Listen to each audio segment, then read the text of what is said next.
All right, guys, welcome back to the Pocket Mads channel. It's Maddie here, and welcome back to Meta Monday, the weekly series where we analyze the Pokemon Pocket metagame and keep you guys up to date on everything going on in the competitive world of Pokemon Pocket. In today's video, we're going to break down the results of PMPT number 38, Whimsical Wonders, a 350-plus player tournament that was this past weekend. It was the second tournament of this new B3B Everyday Wonders season. Very exciting. Actually, I spoiled the surprise. The standings are already up on the screen.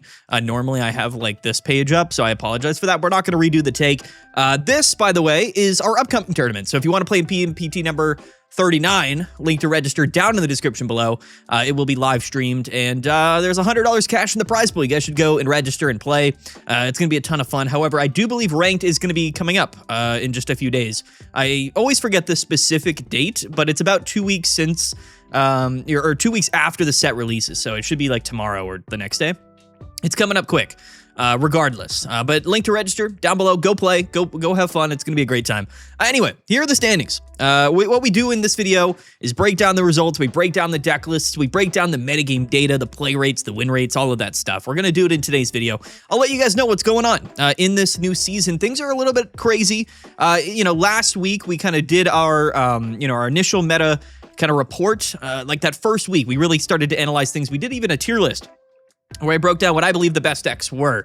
However, once you get into the second week, that's really where I would say things start to settle and you kind of start to really understand what the metagame looks like, just in time for ranked to release and for us to grind in this 2-week season. I'll make a separate video on Friday talking about which decks I would play for ranked, and I'll give sort of my updated ranked meta report update analysis again on Friday. But for now, it's a meta report video. We're talking about the standings. And here they are. So it was TB Hassalf from France, who went 12-2-0, and he was playing Dark Greninja.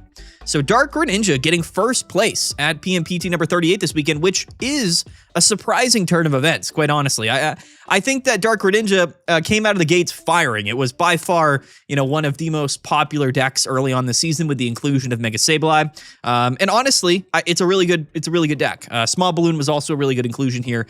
However, it really started to struggle after those first few days because things like Sceptile became extraordinarily popular. And now I guess maybe we've come around full circle. We'll take a look at the metagame data to see how well Dark Greninja actually performed. Because when we take a look at these standings, there is only one Dark Greninja really anywhere. There's a Hydreigon here in 15th place, but the next Dark Greninja is nowhere to be found. Like literally, I don't even know where the next one is. So this might have been one of those outlier performances, right? I mean, technically speaking, there's a lot of decks that can win tournaments, and it's just about kind of getting lucky and to a degree, and of course being a great player. But hitting the right matchups, drawing the right cards, making the right plays. It's a daunting experience to compete in some of these tournaments. They're 2-day events. They go on for very, very long time. Sometimes you could be going for, 10 to 12 hours or so, or about 10 hours at max throughout the entire weekend. There's a lot of games to be played. And these are best of 3 sets. So we're playing 14 sets of best of 3 Pokemon Pocket. It can be a little bit crazy. But anyway, massive shout out to TB Hassalf. And then we have TB Popeye, which maybe they're from the same team. I guess that would make sense. From Switzerland, who was playing Mega Lucario. Mega Lucario definitely on the rise, one of the decks that I definitely feel the most confident in. However, there might be a little bit of a psychic influx, whether that is, Sleep Altaria, as we see there in 3rd place, Beach Boy, which might be knocking Lucario down a peg. But Iluchin, or Iluchin, I'm so bad at pronouncing this man's name, but he's an absolute legend, one of my favorite streamers for Pokemon Pocket. He gets 4th place, representing the United States, 11-2, and he was, of course, also playing Mega Lucario. So yet again, Mega Lucario, even though how far, I guess down here, 14th place, Einstein from Indonesia was also playing Mega Lucario, but 2 different Mega Lucarios in top 4. So it was definitely a strong pick this weekend. I think it's just one of the better decks in the entire game right now. In fact, I'm actually very surprised that Popeye ended up taking the L to Hassalf in Dark Greninja here in Grand Finals, but that's beside the point. 5th place, we have Harian, who's topped and made top cut at, I think, probably every PMPT tournament. I feel like this player is always at the top of the standings. And he's 5th place here playing Zoroark. And this is going to be Zoroark with Absol. So I think that Zoroark is a really strong deck. One of the more interesting things about what's happened this season is that dark type decks have almost dissolved. They've sort of become, 3, 4, 5 different archetypes, and they really are like not any of the most played decks. Dark Greninja, like I said, I think was one of the most played decks. And I think now that it won this weekend, it probably will continue to be one of the more played decks. But things like Hydreigon, like Zoroark, they really see much less play this season, and I find that to be a very interesting progression, to be honest. But yeah, he gets 5th place, so shout out to him. And then it's the Froggy X guys in 6th, 7th, and 8th place. Takahiro, Najord, and Thunderlulz, all from France. Shout out to them.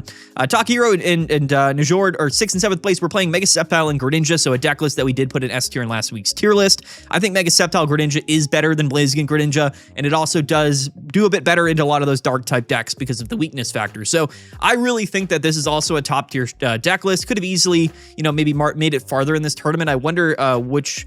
what these players, so like Takahiro lost to Lucario, so that's one of the matchups that can be tough. And then Najord also lost to Lucario. So as it turned out, the 2 Sceptile players that made it into top 8 just ended up falling to the 2 Lucario players, but it easily, could have been the other way around. Very easily could have seen a Sceptile Greninja winning this tournament instead of Dark Greninja, right? So it's just small things like that. Just single matchups, how decks hit in bracket, that'll kind of determine, the final standing sometimes. So, even though double Lucario in top 4, the double Sceptile Greninjas in top 8 also, gives me a lot of information. It gives me a lot of validity as to how strong that deck list is. And then below them, starting at Thunderlulz, Froggy X, also from France, was playing Milotic, Qianpao, but also Yusion, 9th place here from Korea, and then Light XZ from Singapore, another great player, 8th, 9th, and 10th place, all playing water type Qianpao based deck lists, which I also did put in S tier. I think I put Suicune in S tier and Milotic Qianpao in the top of A tier. I think they're very close. I do think Suicune in general is probably just a little bit better in the sense that it draws extra cards, it does a bit more damage. The sleep factor would be absolutely broken for Milotic, and as we know it is, but sleep is so broken now that everyone's just playing sleep counterplay. So I think in general, Suicune's probably providing a bit more value than Milotic is, even though Milotic is a broken card. They have the same amount of HP, by the way, but Suicune's a basic Pokemon as well, and it draws 2 cards. The Suicune EX is the best card ever made in Pokemon Pocket, the best Pokemon card ever printed. It draws double the cards. It's a crazy, crazy Pokemon.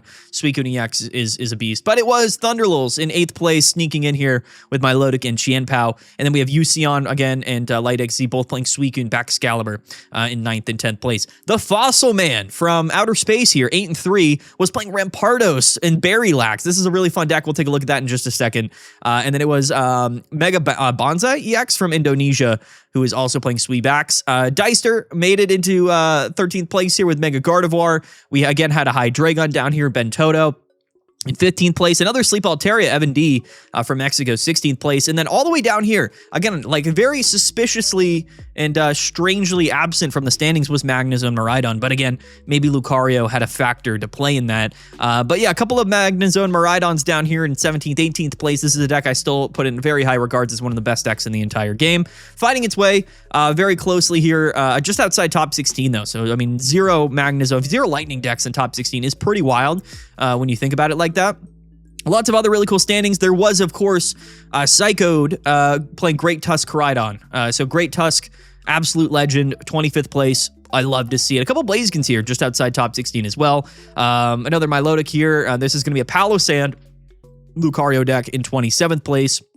We see a Butterfree here, Kurage from Japan, 32nd place, a Charizard in 33rd place, and yeah, I mean that's the gist of it, and that was the standings this weekend. Very interesting results, and I think this bracket could have gone so many different ways, but we'll take a look at which decks made top 2 in just a moment. When we get into the metagame data. But you guys want to see the deck lists, and we're 9 minutes into the video, so I apologize. You guys use the timestamps anyway, but I'm just rambling. Let's take a look at the number 1 first place deck list of this past weekend's tournament, Hasalf's Dark Greninja deck. Now, Dark Greninja, this is the list that people are playing for Dark Greninja, and I have challenged the general concept that this is the best way that we can play this list. Again, Dark Greninja really started to struggle for quite some time. Chingling's value definitely was a little bit suspect. Like we got to understand, going into this weekend, this is a deck that was, giving us a 40 to 45% win rate. It dropped in play rate a ton. So for it to win this weekend is interesting, and for it to beat Lucario in finals with Chingling as a core concept of your deck is also quite strange, right? So there's a lot of things here that I've been sort of looking at, suspiciously over the last week or so, but it did get first place. Again, Small Balloon, Lucky Egg, really, really good cards here, extra draw consistency. As we know, Chingling item lock is inherently broken, but basically every Stage 2 deck in the game right now is playing Middle Evolutions, and the other decks are just non-Stage 2 decks, like they're either basic or Stage 1 Pokemon. So So rare candy just becoming less and less of a factor, which is a very interesting thing to note, right? Think about how much rare candy has affected the metagame over the last year right now. And one of the weirdest things about the season is the lack of rare candy. Now, you will find rare candy in a lot of decks, but I would say right now, more than ever, over the past year, rare candy is less and less played. And even in the decks that play rare candy, like I said, they're playing Juliana, they're playing Middle Evolutions, they're playing, Quick Growth Extract. It's a weird time in Pokemon Pocket, and I think Basics and Stage 1 Pokemon are kind of at the forefront of the metagame. But yeah, Dark Greninja is really good. I mean, Darkrai, Chingling, Greninja, these are all broken cards. Like every card in this deck is inherently broken. Greninja's so good. This is the way that people are playing Greninja if they're not playing it with Blaziken or Sceptile. So I still think Greninja, one of the premier strategies in the entire game. Again, Chingling is a little bit awkward, but Chingling always does stop other Chingling decks because they're probably playing Greninja, right? So it's a weird facet. The upside to Dark Greninja was that because of Darkrai, you were able to beat other decks playing Chingling Greninja, which I always thought was really interesting. And maybe into the other Greninja decks, this is probably your best option, and maybe that's why we can't cut Chingling from this deck list, because if you hit the mirror matchup, then you lose to Chingling, right? So it's such a weird dilemma to be in. But anyway, yeah, Darkrai plus Greninja is just insane damage. They've been playing one Sableye, one Absol, and I don't fully understand why. I guess there are some times where you'd rather have Absol than Sableye, but it's an interesting thing. It's a very strange deck list, a very good deck, but a deck that really hasn't performed very well as of recently, other than getting first place, I guess, at this almost 400-player tournament. Second place, Pop Bay, Mega Lucario. Let's take a look at his deck. Mega Lucario, is looking a little bit different here or there. Now, one thing I really do want to highlight, if this will load, is the Furfrou. Okay, I'm gonna mention this every single time somebody does well with Furfrou. In one of my live stream, when I was opening up the set, I was like, this card is crazy, and everyone was like, nah, like the old one's just better. And I was like, are you what? This Furfrou card should see play in like every deck. I swear it. It's so good. The fur coat, you can deal 60 damage for 1 energy, colorless, 70 HP. Basic, it's a crazy Pokemon. So slotting in the Furfrou here instead of things like a Sock or a Zygarde, which to be fair is kind of worthwhile. Like I do think, unless the thing is, if you're playing this Lucario deck with Furfrou and you go up against a Sock version, Sock will win that head-to-head, right? Because it can hit through the fur coat effect. It's also hitting for weakness. So in that aspect, in the mirror matchup, into Sock and even Zygarde, like you're not going to love that. But Furfrou is in general just a better card, I think, because of the effect and everything and the ability to hit for 60 damage. Really, really strong. You can KO, just all of these basic Pokemon that have yet to evolve. Things like Riolu, things like Swablu's, even just baby Pokemon like Igglybuff only takes 1 coin flip. It's a really, really strong card. That's all I'm saying. And Lucario nowadays is very spread out. It's a very one of base deck, like 1 Helmet, 1 Ice Pop, 1 X Speed, 1 Antiquity, 1 Protective Poncho, 1 Karina, 1 PCL, 1 Copycat, 1 Cyrus, 1 Sabrina. It's crazy. Like it's just a one of deck. It's one of the bigger decks that we've ever seen in Pokemon Pocket in terms of unique card count. But it's really good. I spent a lot of time talking about why I thought Lucario was good, and I think it's just a very unique positioned Pokemon in a game where breakpoint numbers and being able to KO certain Pokemon are really, really important, and Lucario is just kind of one of the only decks in the game that can hit above the standard damage threshold of about 140, right? And especially into things like Suicune, right? I said this, I think, last time I talked about Lucario. It was like Suicune's getting giant capes, they got starting planes out, you're going up against these 160 plus HP Pokemon because they're using HP modification, but Lucario doesn't care. It's just going to KO you. And it's kind of the only deck that can do that extremely consistently, and I think it's a really big advantage. So shout out to Lucario, a deck that I think will be continuously be really good for quite some time. But it was Beach Boy who went 12-0 up until top 4. Again, was undefeated from Japan. Shout out to him, Beach Boy, who was playing Sleep Altaria.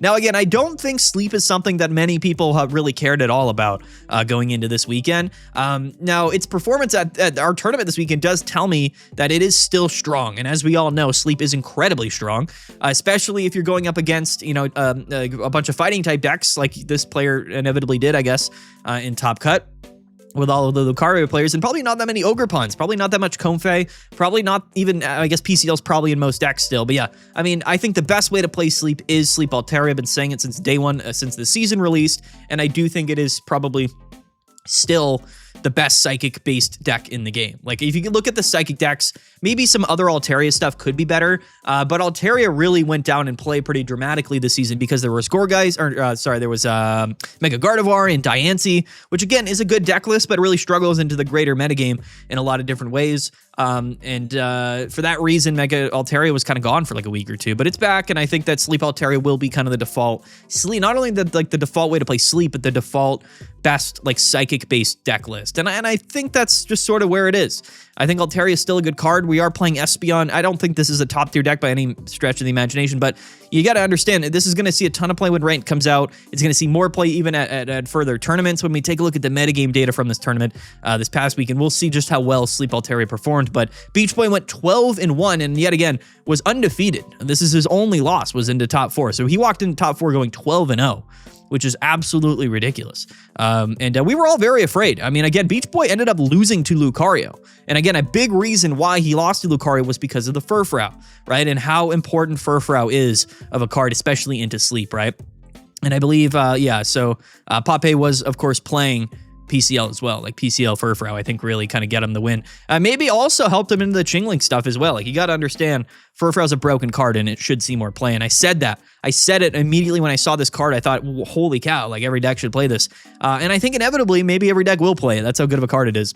But anyway, let's take a look at iLuchine's Lucario deck and see what's different. He was playing similar deck of, we got a Fighting Coach Lucario in here and we have Sock. And then something else was cut, I believe, for... what else did we cut for the was the other Lucario deck playing Fighting Coach? I don't know if it was. What did we cut from this deck? Ice Pop. The other deck was playing Ice Pop. Lucky Ice Pop. So very similar lists. And again, like this is sort of like the Lucario decks are almost like one of decks at this point. You know, you just sort of go with the flow and you just kind of draw cards. You know, one copycat is quite interesting as well. But Mega Lucario is incredibly strong. And this is what I was saying, like this Sock card here is objectively like a worse card than Furfrou in general, but in the head-to-head matchup, it's really good into Furfrou, right? Not only are you hitting for weakness, but you're not taking the -20 because of the Fur Coat ability, because this Brick Break hits through abilities and any effects on your opponent's Pokemon. But then we also have things like Rocky Helmet and Antiquity, which are going to further increase that damage and basically allow... Well, I guess that's only for E-Axis, so you can't want to kill Furfrou either way, which is pretty funny, actually. But Fighting Coach Lucario will help you do it. So one Fighting Coach Lucario Sock will actually want to kill a Furfrou, even with Fur Coat. So theoretically, like a Fighting-type lead would be better than, you know, Furfrou in the mirror matchup, but you know what I mean. Anyway, yeah, Mega Lucario, really good. Shout out to iLuchine, love the deck list. 5th place, Harian. Well, let's take a look at his Zoroark deck, which is a good one. I like this. You know, Zoroark, I think it's just tough. Like, you know, when you're playing Dark, like all Dark-type decks fundamentally feel similar.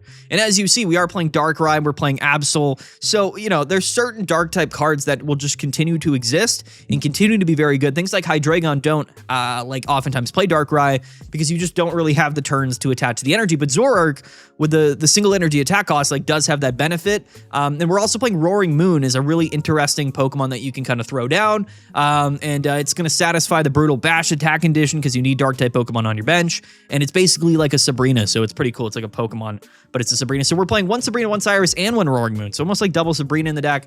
Field Blower I like, Cape and Helmet with PCL in the deck list. You know, Bombardier, Mega Absol. Now, Mega Absol to me is better in this deck list than Sableye is. Like, I think that Zoroark and even Hydreigon to an extent, I think those are decks where you probably would just want to play Absol in a weird way. Like, I do think Absol probably is better for decks that, you know, aren't necessarily built around like going into Absol. It's just sort of like the finisher. And I think Absol is probably a better finisher in the sense that like you would rather just be able to discard the energy because, you know, or discard the supporter card because your opponent probably is already almost KO'd by the time you get into Absol, right? So there are scenarios, and I did say this, I think Mega Sableye isn't like an objectively better card. It's a stronger card, but in certain decks, Absol is going to provide more value. And I do think Zoroark and maybe Hydreigon as well are examples of that. But yeah, dark type decks. I mean, double dark here in top 5, which is pretty cool. But let's take a look here at the Sceptile decks. I assume these are basically the exact same deck, but this is going to be Takahiro's deck list here. And it is a little different, I think. So one Hiking Trail is interesting. Small Balloon, Field Blower, Rare Candy, Cyrus, no Sabrina, double Copycat. 1-1 Greninja line. We have a 2-1-1 Sceptile line, 1 Pheromosa, 1 Furfrou, 1 Juliana. And Juliana, like I said, that really important card that has kind of turned these stage 2/Greninja decks into like real meta contending deck lists since Juliana came out. Just that extra bit of consistency, I think, is kind of worth it.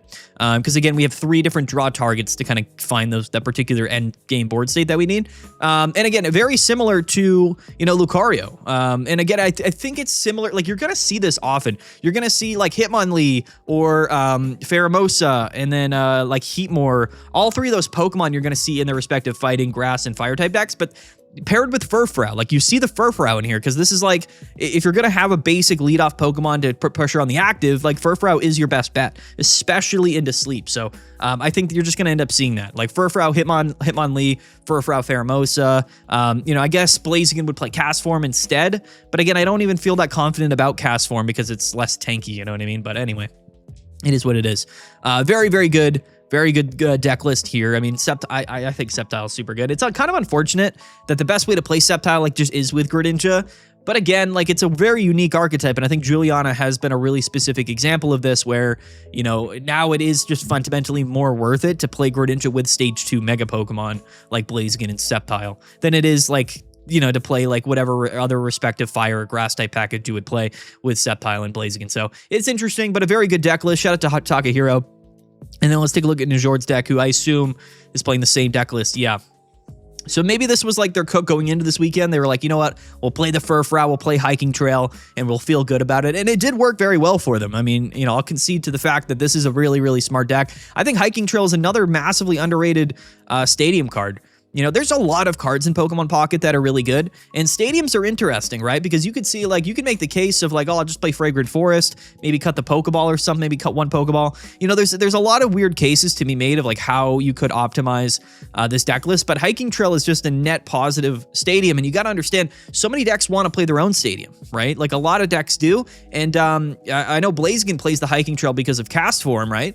But even though this deck doesn't play Cast Form, they're like, well, Hiking Trail is actually pretty good. It's a good card, and it helps me draw cards. So I'm going to go ahead and I'm going to do that. I like it. I do like this list. It's a bit interesting because oftentimes you're going to have cards in your hand that you can't play, i.e. like the Sceptile, Greninja, Rare Candy stuff. The low supporter count does kind of synergize well with Hiking Trail, but it's just interesting to note, right? Like Rare Candy Stage 2 decks oftentimes have cards in hand that they can't play. Suicune always used to have that problem, but anyway. Very, very good. These 2 players, I mean, the Frog EX guys playing basically objectively the same deck list and doing very well, which is really cool to see. Thunderlulz, the other Frog EX player was playing Milotic, and let's take a look here. So this is going to be 1 boosted Evolution EV, 1 Find a Friend EV, and then double washout Vaporeon. No Vaporeon EX. I do think the Vaporeon EX stuff was like a weird kind of flash in the pan type thing. I really don't think it's that good. Now, Milotic is good, but again, the issue with playing Milotic is that a lot of the value of playing Milotic, of course, being Aqua Charged and having Washout Vaporeon to set up Chien-Pao is really strong. But Milotic as an attacking Pokemon feels less and less strong as the season goes on because your opponent oftentimes is playing some sort of sleep counter, right? So while like you play Milotic and you think, yeah, like if all else fails, I can just go in here and put my opponent to sleep and maybe 2 a KO if they get unlucky. But like they always got PCL, they always have some type of sleep protection, and you're like, it doesn't feel that great. So again, like in the bottom line, right, in the current state of the metagame, because I've been saying this since everyone started to make a big deal out of sleep, is that there's so much counterplay to it. Like it's so easy to just hard beat it because anything that puts you asleep is objectively not that strong if, of course, you're not put to sleep. You know what I mean? So, yeah, and I think Milotic's kind of in that same boat. I still kind of prefer Suicune over it, but, in a world where sleep stuff just sort of is maybe forgot about or not as heavily counterplayed, I think sleep and Milotic is going to be an incredible card. Now, again, it's like, do you want to, like, if you're playing Suicune Baxcalibur or Milotic and Vaporeon, like, it's really pick your poison. They effectively do the same thing. I just think Suicune drawing double cards, and then Baxcalibur being a bit better into Oricorio, Suicune being just a better card in general. It's interesting because, like, objectively, this is almost the exact same deck as Suicune Baxcalibur. We're actually playing Irida instead of PCL, which is cool, but definitely an interesting inclusion. But I guess you can play Lycia in this deck, which is an objective advantage, right? Because you have, well, it's funny. He's playing one Lycia, but he's only playing one boosted Evolution Eevee, so this Find a Friend Eevee doesn't even work with Lycia. But yeah, it's a cool deck. This is a cool deck list, and it's a really good deck. I personally still sort of prefer Suicune Baxcalibur, even though, as we see here, there were no Suicune Baxcaliburs in top 8, but there was a Milotic Chien-Pao. But let's take a look real quickly. This is actually gonna be the last. Actually, we'll talk about do we want to cover Fossil Man now? I'm going to actually hold off on talking about Fossil Man until Wednesday's video, because he did make top 8, and I definitely want to highlight the Fossil Man's deck, but you're gonna have to wait till Wednesday's video where we do our off meta showcase, because that's a perfect deck list for Wednesday's video. But anyway, Ucion went undefeated, went 10-0, and then ended up losing here in top 16, so had an incredible run. And yet again, it's Suicune Champao playing 1 red. So we're playing red in the deck list, which is a crazy card that you just don't see nowadays. Fundamentally speaking, we're not in a 1-hit KO meta, so Rocky Helmet is just in general a better card than red. But this is an interesting thing to note. Again, you're going to want to play Giant Capes. We're not even playing Starting Plains in this deck, and he's also playing Mars. So this is a based deck. This is absolutely based. Playing red and Mars in your Sweebax deck is super cool. I like this. I think this is a cool deck list, and I still think Suicune Excalibur, might be your best pick going into ranked. I just don't know if there's going to be that much lightning. Like when you look at the best decks in the game, like there's Magnezone Miraidon, there's Suicune Excalibur, maybe like some of the Sceptile or / Greninja stuff, but those 2 decks are at the top in terms of just overall goodness and strength of the deck list. And you got to be thinking, like, if I play Suicune, like, am I going to hit a lot of lightning decks on ranked? Like, the answer is probably not. No PCL in here is a little bit suspect, I will say that. But a fundamentally fun deck all around here. When you're playing ranked, like if you're going to be bringing some of these decks to ranked, like just throw the PCL in and thank me later, I swear. But a really, really cool deck. He's playing Mars from Korea, dude. He's playing Mars and red in the deck. I love that. That's super cool. Very, very cool. Anyway, that's like the top 8 / top 9 decks. And again, shout out to all these players whose decks we didn't highlight. What we're going to do is talk about your guys' decks on Wednesday. So stay tuned for the Wednesday showcase. I'm excited.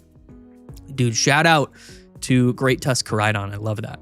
Super cool. Anyway, lastly, let's get into the metagame data. Let's talk about this. Which decks actually did well this weekend from an average win rate perspective. So it was Miraidon Magnezone, actually the most popular deck this weekend with almost 13% of the meta share, which is a pretty significant portion going into this portion of the season. However, the second most played deck was Mega Lucario, which in fact did do better, right? So Mag Miraidon went about 50-50, but Lucario went a little bit over 50. So again, you would think that the fighting type Lucario deck would have the advantage in that matchup. But look at this. Suicune Excalibur, almost 11% of the meta share, and went 126 to 107, which is almost the highest, basically the highest out of any decks that were, above 10% or more meta share, right? So still performed very, very well. And then right here, we have Mega Sceptile and Greninja, sporting about 5% of the meta share. So a pretty steep drop off, in fact. 3 different decks above 10% meta share, and then nothing else was above 5. So going into this weekend, like there's a very clear, preference from the players of what they think the best decks are. Mag Miraidon, Suicune Excalibur, and then of course Lucario, who cemented itself as one of those top decks. And then you have like the next tier of popularity decks being, Suicune Greninja, Gardevoir, Sceptile Greninja, Gardevoir, and then Sceptile Butterfree. So if you combine all of the Sceptile decks, they were pretty popular. Sceptile still seeing a lot of play, but Butterfree still not performing as well as Greninja, and Gardevoir struggling tremendously as we kind of have expected it to. It's just a deck list that, again, I just don't think, I've said this so many times, I don't think the Mega Gardevoir retreat stuff is ever a viable strategy, like in terms of like other decks. Like you just can't bring a Mega Pokemon in the active and retreat it and expect to be like a top tier deck, but that's just my opinion. Indeedee Giratina really struggled, so 21 and 28, that's that hard Oricorio deck with double Indeedees and whatnot. That went 21 and 28, but 14 people played it, which is kind of scary. Blaziken doing very good. 48 and 35, so Blaziken actually technically the highest win rate. But if we go down here, let's skip all the way down. Actually, Dark Greninja went 28 and 23, so it also had a good weekend. Hydreigon struggling. Hydreigon doing well. I apologize. So, the Dark type Sableye deck's actually performing pretty well this weekend. Milotic, though, went 18 and 23, so it didn't do too great. Zoroark did good, 18 and 12. Look at this, though. The 6 people that did bring Sleep Altaria here, going 28 and 12. Now, this is pretty much due in part to the one Beach Boy guy from Japan who just absolutely stomped everyone. But yeah, this is maybe a deck people just forgot about and stopped counterplaying, and they paid the price. We almost all paid the price for you guys not continuing to counterplay Sleep, because you got to. And trust me, in ranked, like you're gonna want to play. You're gonna see a lot of Sleep in ranked, whether it's Milotic or Altaria or whatever. But yeah, anyway, very, very cool. All Lucario decks did pretty well. What was the highest win rate deck list? It was, other than this one player who went 1-0, it was Sleep Altaria. Yeah, the 2 people that played this Rampardo Snorlax deck went 14 and 6. And yeah, Mega Lucario just doing extremely well. across the board, which is interesting for sure. The most successful deck that saw like any real amount of play was Blaziken, in fact. 14 people playing Blaziken went 48 and 35, so that's cool to see. And then right here, Sweebacks and Dark Greninja pretty close behind there. Interesting results this weekend. What do you guys think? Let me take a look at day 2 real quick. This is the day 2 metagame, so yeah, I mean, it was mostly the same. Like it's interesting to see like the metagame in day 2 was almost a complete accurate reflection of the day 1 metagame, which I find to be very strange, kind of unique in that sense. But you know, for real, shout out to Rampardos, dude. Remember last week when I was saying Rampardos is gonna be good and it's a good card? There you go. Like Rampardos is terrifying. The highest win rate was Dark Greninja, the one Dark Greninja in day 2 who went 7-0. Shout out to him, man. Incredible data. Really. This is like the highest win rates of decks in day 2. All of 1-ups, right? Because it's a smaller sample size. But anyway, there you go, guys. That's Meta Monday. Don't forget to like and subscribe. We are so close to 50,000 subscribers. Again, if you're watching this right now and you're not subscribed to this channel and you hit the subscribe button, I guarantee you we will hit 50,000 subscribers. So that would be super, super cool. But anyway, let's wrap this up. It's been 30 minutes. That's Meta Monday. Again, Ranked comes out in a couple of days. We're going to be covering the Ranked metagame and my recommendations there.